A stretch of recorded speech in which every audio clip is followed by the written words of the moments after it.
নমস্কার বন্ধুরা, আমাদের চ্যানেলে আপনাদের স্বাগত। আজকে আপনাদের সাথে শেয়ার করব 3 মে 2025-এর যে কর্মসংস্থান পত্রিকা এই সপ্তাহে প্রকাশিত হয়েছে, তাতে যে সকল সরকারি চাকরি এবং অন্যান্য চাকরির বিজ্ঞপ্তি প্রকাশিত হয়েছে এবং তার সাথে জিজ্ঞাসা পেজটিতে বিভিন্ন গুরুত্বপূর্ণ কিন্তু এখানে প্রশ্ন এবং উত্তর দেওয়া থাকে। সেই সমস্ত কিছু কিন্তু আজকের আপনাদের সাথে শেয়ার করব। কর্মসংস্থান পত্রিকাতে সমস্ত বিষয় জানতে হলে কিন্তু আমাদের ভিডিওটি স্কিপ না করে প্রথম থেকে শেষ পর্যন্ত দেখতে হবে, তাহলে কিন্তু আপনারা সমস্তটাই জানতে পারবেন। আপনাদের সাথে শেয়ার করব কর্মসংস্থান পত্রিকার জিজ্ঞাসা পেজটি। 2024 সালের পিএসসি যে পরীক্ষা হয়েছিল তার ফল কবে বেরোবে? পিএসসি ক্যালেন্ডার অনুযায়ী মেন পরীক্ষা হওয়ার কথা 26শে মে থেকে 15ই জুন। পরীক্ষা কি ওই দিন হবে? এখনো প্রিলিমিনারি পরীক্ষার ফল বেরোয়নি, তাই মেন পরীক্ষা ওই দিন হবে কিনা তার নিশ্চয়তা নেই। 2025 সালের ডাব্লিউবিসিএস পরীক্ষার বিজ্ঞপ্তি কবে বেরোবে? 2024 সালের ডাব্লিউবিসিএস পরীক্ষার বিজ্ঞপ্তি এখনো বেরোয়নি। বিজ্ঞপ্তি বেরোলে পরীক্ষা হবে 7ই সেপ্টেম্বর। তারপর 2025 সালের বিজ্ঞপ্তি বেরোবে। এবছর শেষের দিকে 2025 সালের ডাব্লিউবিসিএস পরীক্ষার বিজ্ঞপ্তি বেরোনোর সম্ভাবনা আছে। 2023 সালে ক্লার্কশিপ পার্ট 1 এর ফল কবে বেরোবে? পার্ট 2 এর পরীক্ষার তারিখ দিয়েছে 15ই জুন। অন্যদিকে 2024 সালের বিজ্ঞপ্তি বেরোয়নি, অথচ পরীক্ষার তারিখ দিয়েছে। পরীক্ষাগুলো কি ওইসব দিনে হবে? পিএসসি নির্ধারিত সূচি জানিয়েছে, এখনো প্রিলি পরীক্ষার ফল বেরোয়নি। গ্রামীণ ডাক সেবক পদে কিভাবে প্রার্থী বাছাই হয়? যারা আগে মাধ্যমিক পাশ করেছে তারা কি প্রেফারেন্স পাবেন? মেরিট লিস্ট কিভাবে তৈরি হয়? এটি কি স্থায়ী চাকরি না চুক্তিভিত্তিক চাকরি? পেনশন দেওয়া হয় কি? কেন্দ্রীয় সরকারি কর্মীদের মতো সুযোগ সুবিধা পাওয়া যায় কি? গ্রামীণ ডাক সেবক পদের জন্য প্রার্থী বাছাই হয় মাধ্যমিকে পাওয়ার নাম্বারের উপর ভিত্তি করে। আগে যারা মাধ্যমিক পাশ করেছেন তাদের নাম্বার হয়তো এখনকার তুলনায় কম, তাও তারা বাড়তি কোনো সুযোগ পাবেন না। সবার জন্য একই পদ্ধতিতে মেরিট লিস্ট তৈরি হবে। তবে আগের প্রার্থীরা কিছু ক্ষেত্রে সুবিধা পেয়ে থাকেন, যেমন আগে পাশ করলে এখনকার প্রার্থীরা যদি নাম্বার একই হয় তাহলে আগের প্রার্থী আগে সুযোগ পাবেন বয়স অনুযায়ী, ক্যাটাগরি অনুযায়ী। যে কেন্দ্র দরখাস্ত করবেন সেই কেন্দ্রের মেরিট লিস্ট আলাদা হয়। সর্বভারতীয় বা জেলাভিত্তিক মেরিট এখানে হয় না, সেই জন্য দেখা যায় কেন্দ্র বা কোনো 97% নাম্বার পাওয়া প্রার্থী সুযোগ পায়নি, অন্য কোনো কেন্দ্রে 90% নাম্বার পাওয়া প্রার্থী কিন্তু সুযোগ পেয়েছে। এটি কেন্দ্রীয় সরকারের এক্সট্রা ডিপার্টমেন্টাল কর্মী বলা যায়। কেন্দ্রীয় সরকারি কর্মী বলে দাবি করতে পারবেন না। কেন্দ্রীয় সরকারের মতো কোনো সার্ভিস বুক এখানে থাকে না। তবে এটি চুক্তিভিত্তিক চাকরিও নয়। 65 বছর পর্যন্ত চাকরি করতে পারবেন। দৈনিক 5 ঘন্টা করে কাজ করতে হবে, তবে তার সময়সীমা বাড়তেও পারে। স্থায়ী চাকরি হলেও কেন্দ্রীয় সরকার কর্মীর মতো অন্যান্য সুযোগ সুবিধা পাবেন না। এই পদে 3 বছর চাকরি করার পর ডিপার্টমেন্টের পরীক্ষা দিয়ে প্রমোশন পেয়ে ডাইরেক্ট পোস্ট অফিসে কর্মী হতে পারবেন। কেন্দ্রীয় সরকারি কর্মীদের মতোই বেসিক বেতনের সঙ্গে এখানে কিন্তু ভাতাও পাবেন। জিডিএস পদের কোনো পেনশন নেই। চাকরির শেষে এককালীন টাকা পাওয়া যায়। 21শে এপ্রিল যোগ্য এবং অযোগ্যদের তালিকা টানানোর কথা ছিল, কিন্তু স্কুল সার্ভিস কমিশন সেই তালিকা দেয়নি। তাহলে কি যোগ্য অযোগ্যদের তালিকা বের হবে না? শিক্ষামন্ত্রী জানান, সুপ্রিম কোর্টের গাইডলাইন মেনেই যোগ্যদের তালিকা বের করা হবে। জেনারেল ক্যাটাগরির প্রার্থী কেমিস্ট্রি ডিগ্রি কোর্সে পাস 50% নাম্বার নেই, বিএড বা ডিএলএড করা আছে। স্কুল সার্ভিসের নবম থেকে দশম শ্রেণীর জন্য পর্যাপ্ত স্কুলে দরখাস্ত করতে পারবে কি? শুধুমাত্র আপার প্রাইমারি টেট দিতে পারবেন। সম্প্রতি মহামান্য আদালত গ্রুপ সি এবং গ্রুপ ডি পদের পুরানো প্যানেল বাতিল করেছে। নতুন করে যদি পরীক্ষা হয় তবে সেই সময়ে যারা পরীক্ষা দিয়েছিল তারা কি সবাই পরীক্ষা দিতে পারবেন? এই পরীক্ষার সিলেবাস কি ছিল জানাবেন। হ্যাঁ, সবাই পরীক্ষা দিতে পারবেন। তখন গ্রুপ ডি পদের বেলায় প্রার্থী বাছাইয়ের জন্য 50 নাম্বারের পরীক্ষা হয়েছিল। এর মধ্যে লিখিত পরীক্ষায় ছিল 45 নাম্বার, পার্সোনাল টেস্টে ছিল 5 নাম্বার। 45 নাম্বারের 1 ঘন্টায় লিখিত পরীক্ষায় প্রশ্ন হয়েছিল মাল্টিপল চয়েসের, জেনারেল নলেজে 15 নাম্বার, কারেন্ট অ্যাফেয়ার্সে 15 নাম্বার, অ্যারিথমেটিকে 15 নাম্বার, সফল হলে personal test. Lower division clerk পদের বেলায় প্রার্থী বাছাইয়ের জন্য 100 নম্বরের পরীক্ষা হয়েছিল। এর মধ্যে লিখিত পরীক্ষায় ছিল 60 নম্বর, একাডেমিক স্কোর ছিল 10 নম্বর, পার্সোনাল টেস্ট ছিল 15 নম্বর। তাই কম্পিউটার টাইপিং টেস্ট ও কম্পিউটার দক্ষতায় ছিল 25 নম্বর। 60 নম্বরের 1 ঘন্টায় লিখিত পরীক্ষা হয়েছিল। এখানে 15 নম্বর ছিল জেনারেল নলেজ, কারেন্ট অ্যাফেয়ার্স ছিল 15 নম্বর, জেনারেল ইংলিশ ছিল 15 নম্বর, অ্যারিথমেটিক ছিল 15 নম্বর। লিখিত পরীক্ষায় কোয়ালিফাইং করলে 5 নম্বরের পার্সোনাল টেস্ট ও হয়েছিল। এরপর কম্পিউটার টাইপিং টেস্ট ও কম্পিউটার দক্ষতা টেস্টের জন্য 25 নম্বরের পরীক্ষা। মিনিটে 20টি শব্দ তোলার গতি থাকতে হবে। 5 মিনিটে ইংরেজিতে টাইপিং এর স্কিল টেস্ট হয়েছে। বিএড কোর্সে 50% নাম্বার নেই, কিন্তু ডিএলএড করা আছে। আবার প্রাইমারি টেট দিতে পারবো কি? মোট অন্তত 50% নাম্বার পেয়ে যে কোনো শাখায় গ্র্যাজুয়েট ছেলেমেয়েরা বিএড কোর্স পাস হলে যোগ্য। ডিগ্রি কোর্সে এডুকেশন বিষয়টি পাস বা অনার্স কোর্স ছিল না, পরে বিএড ও ডিস্টেন্স এডুকেশনে এমএ করেছি। স্কুল সার্ভিস কমিশনের বিষয়ে অনার্স বা পিজি ক্যাটাগরিতে পরীক্ষা দিতে পারবো কি? হ্যাঁ, পারবেন। এই বছর অঙ্গনারী পদে কবে নিয়োগ হবে? আইসিডিএস প্রকল্পে অঙ্গনারী কর্মী এবং অঙ্গনারী সহায়িকা পদে কিন্তু নিয়োগ হয়। এই 2 পদের লোক নেওয়া হয় সংশ্লিষ্ট ব্লক ভিত্তিক। আপনার ব্লকে নিয়মিত খোঁজ রাখুন।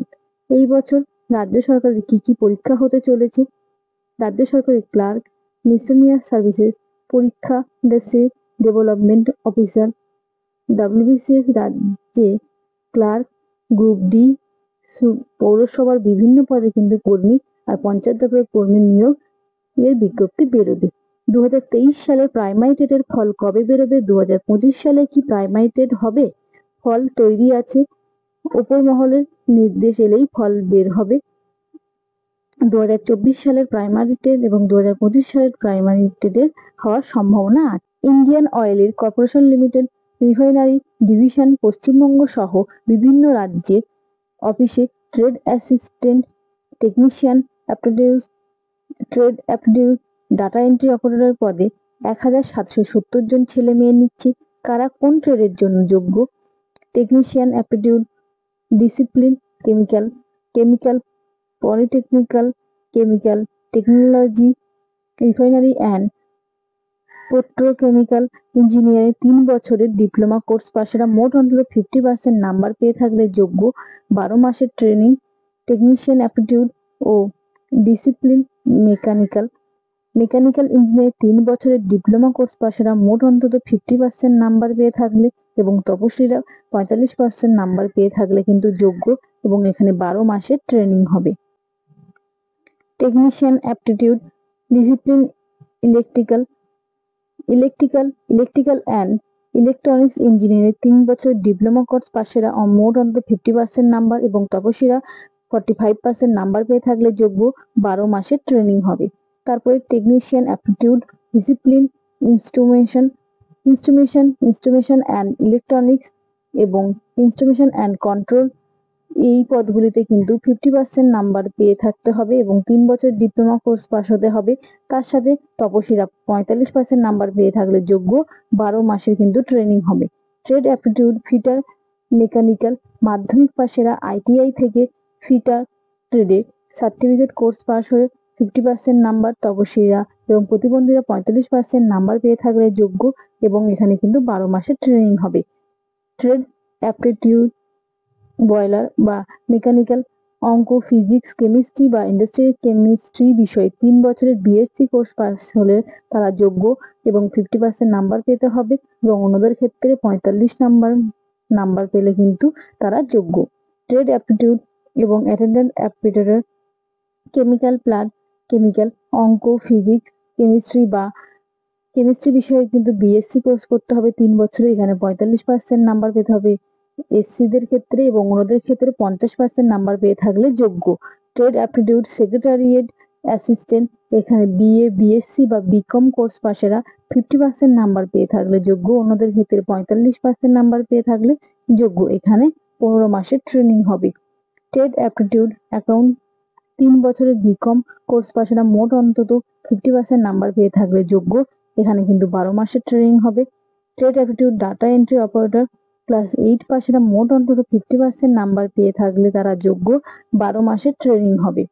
তারপরে TET aptitude data entry operator skill certificate class 8 পাশেরা মোট অন্তত 50% নাম্বার পেয়ে থাকলে এবং domestic data entry operator skill certificate course pass হলে যোগ্য। এখানে 12 মাসের কিন্তু ট্রেনিং হবে। ওপরের সব ক্ষেত্রে বয়স হতে হবে 31/5/2025 হিসাবে 18 থেকে 24 বছরের মধ্যে।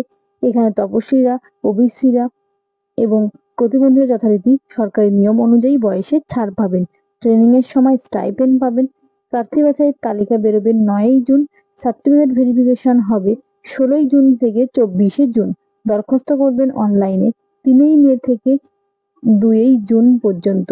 এই ওয়েবসাইট থেকে কিন্তু আপনারা আরো বিস্তারিত তথ্য কিন্তু জানতে পারেন। কনস্টেবল জিডি পদে শূন্য পদ বেড়ে কিন্তু 53,690টি হয়েছে। কেন্দ্রীয় সরকারের স্বরাষ্ট্র মন্ত্রকের অধীনে border security force, central industrial security force, Indo Tibbat সীমান্ত police, central reserve police force, Sashastra Seema Bal, secretary security force, এইসব পদে কিন্তু প্রায় এবং সেপাই পদে 2025 সালের বিজ্ঞপ্তি অনুসারে এখানে কিন্তু 39,481 জন থেকে বেড়ে 53,690 জন হয়েছে। কোন কোন পদে ক্যাটাগরি করে শূন্য পদ বেড়েছে তা কিন্তু এখানে দেওয়া হয়েছে। দেখুন, বর্ডার সিকিউরিটি ফোর্সে 16,371টি, এর মধ্যে ছেলেদের ক্ষেত্রে আছে এবং মেয়েদের ক্ষেত্রে ভাগ করা আছে। সিআইএসএফ এ 16,571টি শূন্যপদ বেড়েছে। সিআরপিএফ এ 14,359টি। এসএসবি তে এখানে ছেলেদের ক্ষেত্রে 900টি এবং মেয়েদের ক্ষেত্রে কিন্তু আলাদাভাবে দেওয়া আছে। আইটিবিপি তে 3,468টি। আসাম রাইফেলে 1,865। এরকম ভাবে কিন্তু প্রচুর শূন্যপদ বেড়েছে। প্রসঙ্গত 2025 সালের কনস্টেবল পদের কম্পিউটার বেস টেস্ট হয়েছিল এই বছর 4ই ফেব্রুয়ারি থেকে 25শে ফেব্রুয়ারি পর্যন্ত। অন্বসার কি মার্চে বের করেছিল স্টাফ সিলেকশন কমিশন, অর্থাৎ অ্যান্সার কি কিন্তু স্টাফ সিলেকশন কমিশন মার্চে বার করেছিল, কিন্তু এখনো কম্পিউটার বেস টেস্টের ফল বেরোয়নি। 2025 সাল থেকে কিন্তু ডাব্লিউবিসিএস পরীক্ষা কিন্তু সিলেবাসটা টোটালি বদলে যাচ্ছে, সেটি আপনাদের সাথে শেয়ার করছি। 2025 সালের ডাব্লিউবিসিএস পরীক্ষা থেকে সিলেবাস বদল হচ্ছে। পশ্চিমবঙ্গ পাবলিক সার্ভিস কমিশন 25শে এপ্রিল তাদের ওয়েবসাইটে কিন্তু এই সিলেবাস বদলের জন্য, অর্থাৎ নতুন যে সিলেবাস হয়েছে সেটি প্রকাশিত হয়েছে। এদিকে 2024 সালের ডাব্লিউবিসিএস পরীক্ষার বিজ্ঞপ্তি এখনো বেরোয়নি। পিএসসি আগেই ঘোষণা করেছিল 2024 সালের ডাব্লিউবিসিএস প্রিলি পরীক্ষা নেওয়া হবে এই বছর 7ই সেপ্টেম্বর। 2024 সালের ডাব্লিউবিসিএস পরীক্ষা নেওয়া হবে আগের সিলেবাস অনুযায়ী, অর্থাৎ যে 2024 সালের পরীক্ষাটি নেওয়া হয়নি সেটি কিন্তু আগের সিলেবাস অনুযায়ী কিন্তু পরীক্ষা হবে। 2025 সালের ডাব্লিউবিসিএস পরীক্ষার যে নতুন সিলেবাস পিএসসি প্রকাশ করেছে তা আপনাদের সঙ্গে শেয়ার করছি। প্রিলিমিনারি পরীক্ষায় অবজেক্টিভ মাল্টিপল চয়েস টাইপের 400 নম্বরের দুটি পেপারে থাকবে। প্রথম পত্র জেনারেল স্টাডিজ 200 নাম্বার, দ্বিতীয় পত্র জেনারেল স্টাডিজ 2 200 নাম্বারের। প্রতিটি প্রশ্ন থাকবে নাম্বার। প্রতিটি পেপারের জন্য সময় থাকবে 2 ঘন্টা। জেনারেল স্টাডিজ 1 নাম্বার পেপারে যেসব বিষয়গুলি থাকবে: ইংরেজি কম্পোজিশন 20 নাম্বারে, জেনারেল সায়েন্স 20 নাম্বারে, জাতীয় ও আন্তর্জাতিক বিষয়ের উপর সাম্প্রতিক ঘটনার উপর 20 নাম্বার, ভারতের ইতিহাসে 20 নাম্বার, পশ্চিমবঙ্গ সহ ভারতীয় ভূগোলে 20 নাম্বার, ভারতীয় রাষ্ট্রনীতি ও অর্থনীতিতে 40 নাম্বার, ভারতের স্বাধীনতা সংগ্রামে 20 নাম্বার, পরিবেশগত ভারসাম্য ও আবহাওয়া পরিবর্তন ও জীব বৈচিত্র্য বিষয়ে 40 নাম্বার। দ্বিতীয় পেপারে যেসব বিষয়গুলি থাকবে: কম্পোজিশন 60 নাম্বার, জনসংখ্যার দক্ষতা সহ ব্যক্তিগত দক্ষতা 10 নাম্বার, লজিক্যাল রিজনিং এবং অ্যানালিটিক্যাল অ্যাবিলিটিতে 35 নাম্বার থাকবে। সিদ্ধান্ত নেওয়া এবং সমস্যা সমাধানের 30 নাম্বার, জেনারেল মেন্টাল অ্যাবিলিটিতে থাকবে 30 নাম্বার, বেসিক হিউম্যানিটিস অর্থাৎ সংখ্যা সম্পর্ক দ্রাঘিমা মাধ্যমিক লেভেলে ডাটা এন্টারপ্রাইজ এখানে থাকবে কিন্তু 35 নাম্বার। প্রশ্ন হবে ইংরেজি এবং হিন্দিতে। এই পরীক্ষায় নেগেটিভ মার্কিং আছে। প্রতিটি প্রশ্নের ভুল উত্তরের জন্য 0.33 নাম্বার কিন্তু কাটা হবে। প্রিলিমিনারি পরীক্ষায় সফল হলে মোট শূন্য পদে 12 থেকে 13 গুণ প্রার্থীকে মেন পরীক্ষার জন্য ডাকা হবে। মেন পরীক্ষায় ডেসক্রিপটিভ টাইপের 2100 নম্বরের পরীক্ষা হবে। যেসব বিষয়গুলি থাকবে: প্রথম পত্র বাংলা সহ ভারতীয় ভাষায় যে কোনো একটি ভাষার পেপারে 300 নম্বর, দ্বিতীয় পত্র থাকবে ইংরেজিতে 300 নম্বর, তৃতীয় পত্র থাকবে কিন্তু এখানে প্রবন্ধ অর্থাৎ 250 নম্বর, দ্বিতীয় পত্র ঐতিহাসিক ও বাংলার সংস্কৃতি, পশ্চিমবঙ্গ সংস্কৃতি, লোক সংস্কৃতি, বাংলা সঙ্গীত, বাংলা সাহিত্য, বাংলার স্থাপত্য এবং ঐতিহ্যতে 250 নম্বর, জেনারেল স্টাডিজ 1 নম্বর, জেনারেল স্টাডিজ 2 এখানে থাকবে 250 নম্বর, জেনারেল স্টাডিজ 3 এখানে থাকবে 250 নম্বর, জেনারেল স্টাডিজ 4 এখানেও কিন্তু থাকবে 250 নম্বর। অপশনাল পেপার এরপরে হবে ঐচ্ছিক বিষয়ের পরীক্ষা। এ এবং বি গ্রুপের বেলায় দুটি ঐচ্ছিক বিষয়ের পরীক্ষা হবে। ষষ্ঠ পত্র ঐচ্ছিক পেপার 1 250 নম্বর, সপ্তম পত্র ঐচ্ছিক নাম্বার 2 250 নম্বর। গ্রুপ সি এবং গ্রুপ ডি পদের বেলায় কোনো ঐচ্ছিক বিষয়ের পরীক্ষা হবে না। মেন এবং ঐচ্ছিক বিভাগের ব্যাপারে যে প্রশ্নগুলি থাকবে: বাংলা, হিন্দি, সংস্কৃত, ইংরাজি, পলি, আরবি, পার্সিয়ান, ফ্রেঞ্চ, উর্দু ইত্যাদি কিন্তু এই বিষয়গুলি থাকবে। পার্সোনাল টেস্ট হবে। এরপর হবে গ্রুপ এ এবং বি পদের বেলায় 200 নম্বরের, গ্রুপ সি পদের বেলায় 150 নম্বরের এবং গ্রুপ ডি পদের বেলায় 100 নম্বরের পার্সোনাল টেস্ট হবে। চূড়ান্ত তালিকা তৈরির সময় মেন পরীক্ষায় পাওয়া নাম্বার দেখে মেধা তালিকা কিন্তু তৈরি হবে। আর আমাদের ভিডিওগুলি যদি আপনাদের ভালো লেগে থাকে চ্যানেলটিকে সাবস্ক্রাইব করে পাশে থাকবেন এবং নতুন নতুন ভিডিও পেতে কিন্তু নোটিফিকেশনটি